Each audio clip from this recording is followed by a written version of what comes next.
Hey hello my dear CA final students, welcome to the channel.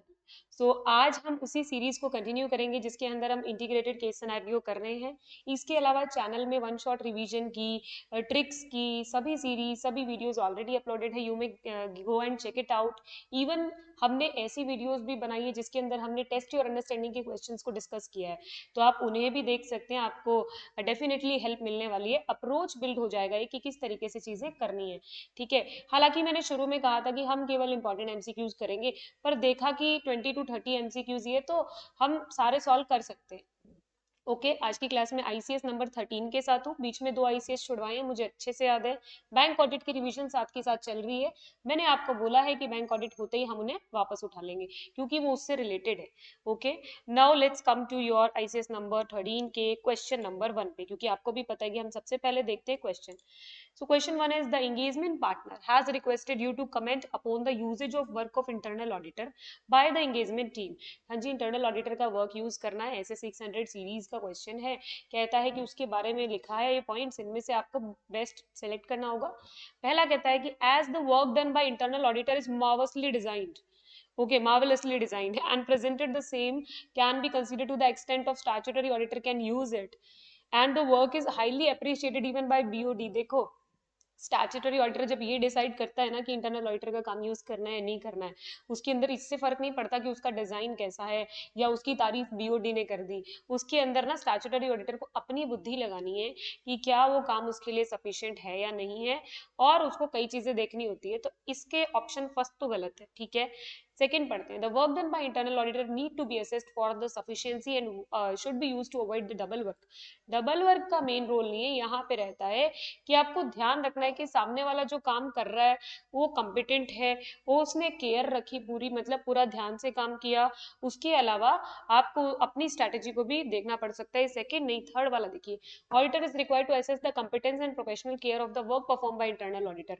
सामने वाले ने जो काम किया वो किस केयर के साथ किया, ठीक है, कॉम्पिटेंट था वो करने के लिए। और need to consider the reconsider the audit strategy and can not use the work of internal auditor. तो इस केस में बोला है कि उसको ऑडिट स्ट्रेटेजी को रिकंसीडर करने की जरूरत है और वो इंटरनल ऑडिटर के वर्क को यूज नहीं कर सकता है।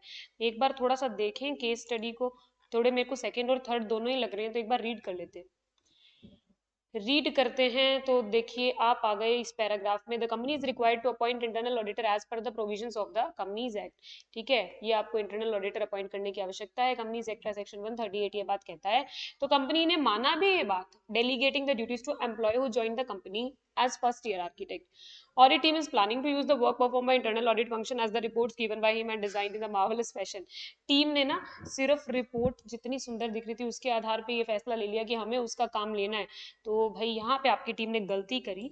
इसलिए ऐसा है कि आपको अपना काम है ना, strategy, your audit strategy is to be reconsidered and you cannot use the work of internal auditor on this very basis that the reports are marvelously designed। इसलिए तो इसके लिए हमें थोड़ा एमसीक्यू पढ़ना पड़ा, तो हमें सेकंड और थर्ड की कंफ्यूजन दूर हो गई और थर्ड वाला आंसर मिल गया है। Okay, next, the trainee asked whether the audit team is to perform any procedure over the investment in Daiv Swaroop private limited. भाई किसमें इन्वेस्टमेंट किया आपकी कंपनी ने? हमारी एक तो है हमारी चार्टर्ड अकाउंटेंट की फॉर्म एनडी एंड कंपनी। ठीक है, हमें किस कंपनी ने एज ऑडिटर अपॉइंट करा है? मानवा स्वरूप लिमिटेड। इस कंपनी ने क्या किया? incorporated another company देव स्वरूप private limited by investing 45% in the share capital of the company। एक दूसरी कंपनी में 45% की इन्वेस्टमेंट की and at the same time having 100% control over the board of director।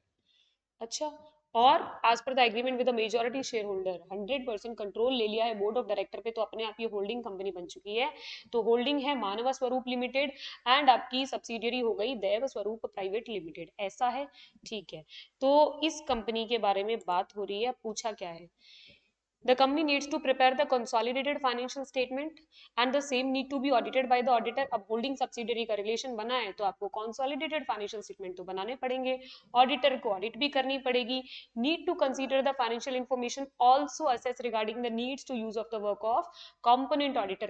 हो सकता है उस component उस सब्सिडियरी का ऑडिटर कोई और हो, उसका वर्क आपको यूज करना है नहीं करना है इस पे कंसिडर करना है। First point is perfectly correct. Second, Auditor need to perform audit procedure over the balance in investment and transaction with its related party.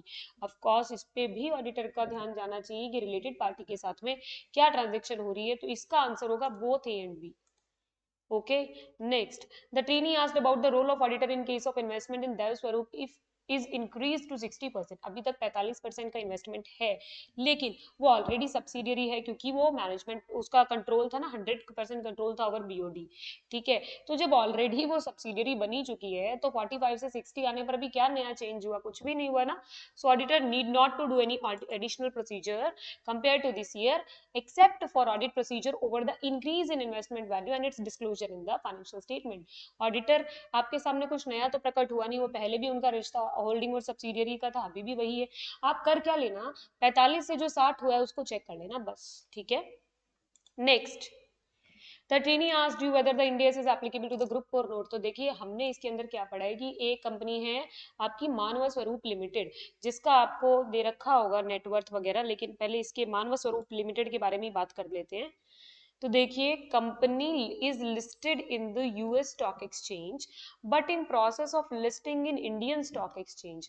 ये मानव स्वरूप के बारे में बात हो रही है. उसका नेटवर्थ है 245 करोड़. इंडियस की एप्लीकेबिलिटी कुल 4 फेजेस में डिस्कस की जाती है. उसके अंदर आपके सेकंड वाले फेज में ये बात की गई है कि अगर कोई कंपनी प्रोसेस ऑफ लिस्टिंग है ना, मतलब इंडिया के अंदर उसकी प्रोसेस ही चल रही है केवल लिस्टिंग की, तो भी वो इंडियस के दायरे में आ जाती है और उसके साथ साथ पूरा ग्रुप आता है उसका. इतनी सी बात है, मैं शॉर्ट में बता रही हूँ. आप चाहे तो आप जाकर अपनी एफआर की बुक के अंदर फेज 1 से लेके फेज 4 तक को चेक कर सकते हैं. आपके 1 में नेटवर्क से रिलेटेड बात की गई थी, सेकंड के अंदर भी लिस्टिंग और नेटवर्क से रिलेटेड बात की गई है. इसी तरीके से फेज 3 के अंदर कुछ और कंपनीज को इंक्लूड किया और 4 में एनबीएफसी वगैरह के बारे में बात है, वो सब देख लेना. फिलहाल इसमें मैं आपको बता दूं कि कोई भी कंपनी इंडिया में अगर प्रोसेस ऑफ लिस्टिंग में भी है और जो उसकी ग्रुप कंपनीज है वो और वो कंपनी खुद सब आ जाएंगे दायरे में इंडियस के.